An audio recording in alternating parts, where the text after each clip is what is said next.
This commuter style electric bicycle claims it can do 33 to 60 miles of range on a single charge. Or actually only 20 if you use the twist throttle, which we will definitely be doing today on our 18-mile test ride, in which we will test the 500-watt motor on the 20% grade to see if this thing can climb hills on its own or not. And of course, we'll see what kind of range we actually get. Currently, the list price for this electric bicycle is $1,400, but there is a $200 discount code linked below this video in the description box. But the big question is this electric bicycle worth $1,200 or not? Honestly, it's still in the box, so I don't know, but we're gonna find out.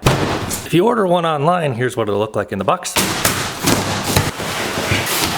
And here's what it looks like when you get it out of the box.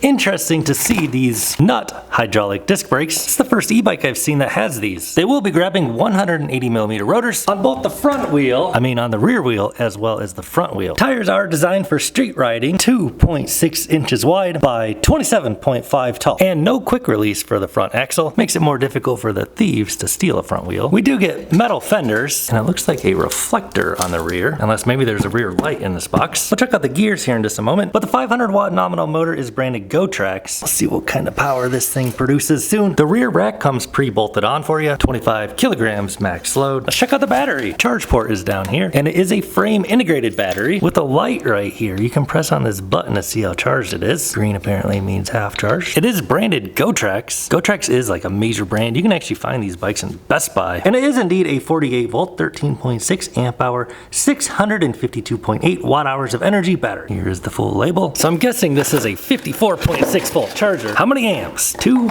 3? Okay, 3 amp charger, nice. And it is indeed 54.6 volts. That's the max charge of a 48 volt battery. So 13.6 amp hour battery pack divided by 3 is about approximately 4.5333. So it'll be about 4.5 hours to charge this from empty to full, which of course you can charge on the bike or off the bike. Somewhat interesting charging port location if you take it off the bike. And we do get this connector type. We'll charge it off the bike because it will reduce the weight of the bike by about 8 pounds, which will make it just a bit easier to throw that front wheel on there. What else is in the box? Pedals, GoTrax tools, nice, GoTrax wrench, how about that? User manual, and a bell. Handlebars do not come installed. For your own good, do not follow my example of using a drill.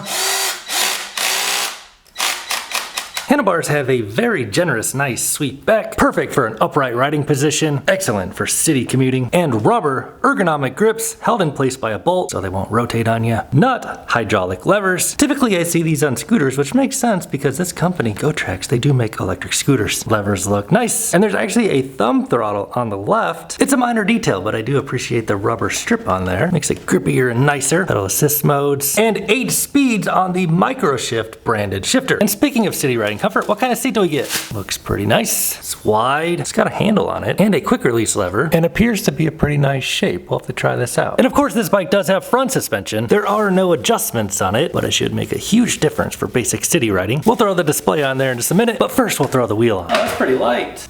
The included tool is coming in handy. They instruct us to inflate these meaty tires from 25 to 45 psi. They ship with about 8 psi, we'll run 40.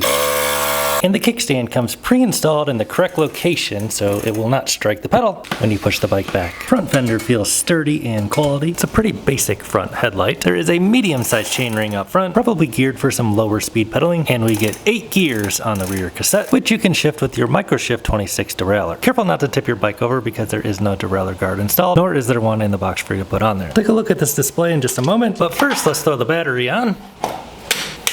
Ooh, now it's showing blue. And it has a max rider weight listed of 265 pounds. I don't see anything about rider height, but I have the saddle on max height and I am 6'5" with an inseam of 34. And here's what I look like on the bike with the seat on max height. Here is how long the seat post is. So if you want to swap it out for a longer one or put a suspension seat post on there, this is a 30.4mm thickness. At 6'5", I would want the seat to come up a little higher for a better pedal stroke, but if you throw it on min height, here's what I look like on the bike. Of course, it's easy to get on and off because it's a step-through frame. And an added bonus, the handlebar height is adjustable. Just loosen up this and the little bolt down there on the bottom, and you can move the handlebars up or down. They actually seem just fine for me as is. So let's power this thing up and see what it's all about. Here is the display we get. Seems relatively useful. Battery percentage shows us bars here as well as a percentage. Wait, is that power actually? And then speed right here in the middle. Pedal assist. Here we get 1, 2, 3, 4, 5, and it gives us a corresponding little meter there, pretty cool. Let's tap the M button down here a few times. Gives us odometer, max speed, average speed,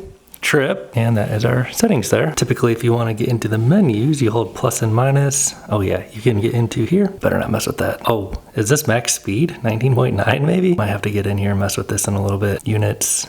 Okay. Then to turn on the headlight, you hold the plus button for about 2 seconds. Here's what the headlight looks like on the floor in the middle of the day. Pretty basic. Here's the light from the front. And this e-bike just has a reflector on the back. There is no light or brake light or anything like that. Walk mode is activated by holding the minus button. Oh, it's taking off on us. So let's crank it up to pedal assist 5, try the motor out. Ready, go. Okay. On pedal assist 5, throttle will take us instantly up to 20 miles an hour. So we'll have to get in this plus minus menu setting here, tab over, and investigate this 19.9 here a little later probably. It is listed as a class 2 e-bike, so we'll see if we can pedal this thing beyond 20 up to 28 or not. Let's go play. Right dudes, let's take the GoTrax CTI 3 out for a review. Of course, we'll track our official distance here on the Strava, fire up this display, get on the road. Of course, we are starting with a 100% charge. Of course, the very first test we're gonna do is the 20% grade, see how this thing does on hills. Throttle only, pedal assist 5. I weigh 200 pounds, ready to go. Pretty good get up and go. And 500 watt nominal motor here is pulling us up to 20% grade, almost on its own all the way. Not quite though. That's exactly what I would expect from a 500 watt motor with no rollout, but let's give it a bit of a rollout here, about 3 miles an hour. Throttle only, not pedaling whatsoever. And is it gonna do it? Yes, it can bring us up with a bit of a rollout, no pedaling. Now, obviously, you're probably not gonna be riding your electrical bicycle that way. So on gear 1 here, starting with basically no rollout, pedal assist 5 will give it just a little bit of help here pedaling it. And it does have a chain and sprocket and gears. So, you know, pedaling and helping it, we can get up the hill just fine helping it. That is exactly what you should expect from a 500 watt hub drive motor. This is mostly, you know, CTI 3 city commuter style e-bike. So that'll be the kind of riding we're mostly doing today, but we do have some more tests ahead. The very first thing I'm noticing about this bike is when I put my polarized lenses on, it does not filter out the display, which you would think you could take for granted. You cannot. A lot of times the bikes will completely have the display filtered out when you put on polarized lenses. Not the case with this one. Let's try out the pedal assist modes here a little bit. Starting from a stop on pedal assist 1, what's it gonna give us here? There is no like watt meter output. I believe it is a cadence sensor and very, very gentle output. I could just barely feel the motor helping me a bit, up to 6 miles an hour. However, when we are on pedal assist 1, we can use the throttle. It appears to give us all of the power. Give it a go here on pedal assist 2 from a stop on gear 1. This might be a torque sensor actually. It helps us up to about 10 miles an hour with a weaker level of power, obviously. Suspension felt nice over that bump. So front suspension does make a huge difference on city style electric bikes. Roads are just not perfect, and just having a front fork on there with suspension really makes a difference. Pedal assist 3 from a stop here. Let's give it a little bit of pedaling. How's it feeling here? Still on gear 1. Now, this has the micro shift 8-speed shifter, which actually feels snappier and nicer than most of the Shimano shifters I've been reviewing on bikes. Works a little bit differently. You can easily access both with your thumb here for up and down. It has a very snappy, nice shifting. Just like the Shimano shifter, you can downshift more than 1 gear at a time by pressing it in further. You can do about 3 at a time. And I am noticing now on pedal assist 3, this is definitely a torque sensor. The harder I press, the more the bike gives you power. So at this price point, that's actually not super common to have a torque sensor. So let's bump that power up to pedal assist 4 now, see how that feels. Bike gives you power based on how hard you're pressing on those pedals. And time to shift up some gears. We are on gear number 8. And the torque sensor on this bike is feeling nice. Let's try pedal assist 5 a little bit here. Oh yeah, this thing's got a little bit of juice in it. So out of the box, it appears it will limit us at about 20 miles an hour. So this is like a class 2 electric bike by the book, because throttle, I believe throttle also cuts us off at 20. Is that right? 20, yeah, cuts us off at 20. And if you pedal, we're also getting cut off at 20. Let's hit this giant pop, this imperfection here. Oh yeah, front suspension does its job. Let's hold the plus and minus button here, get into the settings. So I believe, oh yeah, miles per hour. 19.9 is the max out of the box, but I did not show you this. You can change it to 27.9 would be the max. Nice, let's try it. So I am noticing the bike does have like hard cutoff points for power delivery. For example, if you have it on pedal assist 1, after that 6 miles an hour threshold, like it's not helping me at all, no matter how much I press on the pedals. And Pedal Assist 2, again, has like that hard cutoff point of right around 13 now that I bumped up the max speed. So with this thing on Pedal Assist 5, we're gonna bounce out here in traffic and see what it can do with the speeds unlocked. Get a little lane split in here maybe. Darn it. So the throttle still cuts us off at 20, doesn't help us anymore. But if we pedal now, oh yeah, the bike will give us power beyond 20 miles an hour, and it'll bring us up to, you know, traffic speeds, as we can see here, doing about 28.4, and that's where it'll cut us off, giving us power based on how hard we're pressing on the pedals. And you don't really have to press that hard. It's still, this thing's whipping, dude, for a 500 watt motor. This is not a slow bike. Don't have turn signals, but we will whip on over a few lanes here. And yeah, I'm liking the riding position on this one. Very upright riding position. I can tell the Nutt Hydraulic brakes need to bed in a little bit. Whenever you get a new bike, the brake pads have a little bit of a slippery surface on them. You got to kind of brake them hard a little bit until they break in. We'll see how they perform here after I get them broke in. And I am noticing the 8 speeds on this shifter gives you plenty of gear to pedal at higher speeds. A lot of times the 7-speed shifters, you'll kind of run out of gear by the time, you know, you're on gear number 7. Powerful bike, pretty. So you can see here how fast my legs are turning at 27. Get a little lane split in here. Oh man, this thing's fun, dude. Little mini motorcycle. Oh yeah, brakes are bending in a little bit here. Just out of curiosity, we'll do a 0 to 20 acceleration here with throttle only. Ready, go. So it gives you power all the way. We're on Pedal Assist 5.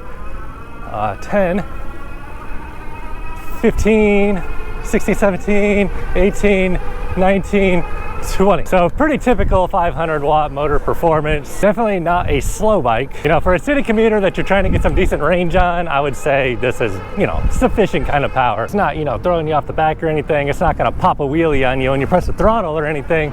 But you know, it's got some get up and go. According to my GPS speedometer, the onboard speedometer is accurate. So unlike a cadence sensor electric bike, you can just put this thing on Pedal Assist 5 and starting from a very low speed, just start pedaling.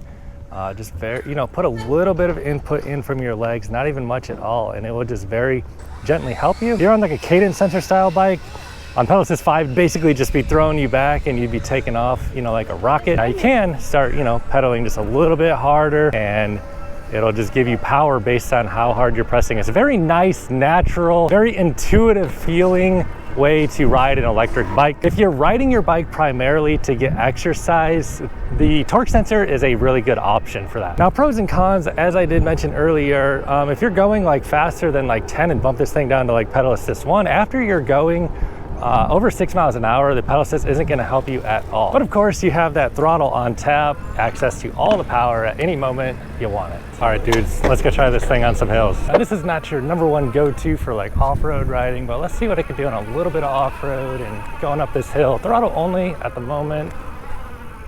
Oh, throttle only is, oh, I need to downshift a few gears. So I can kind of make it up this hill. Yeah, mostly for street riding though. This hill is about a 12% grade. We'll go ahead and just throttle it up here on Pedal Assist 5, no pedaling, just see how it does.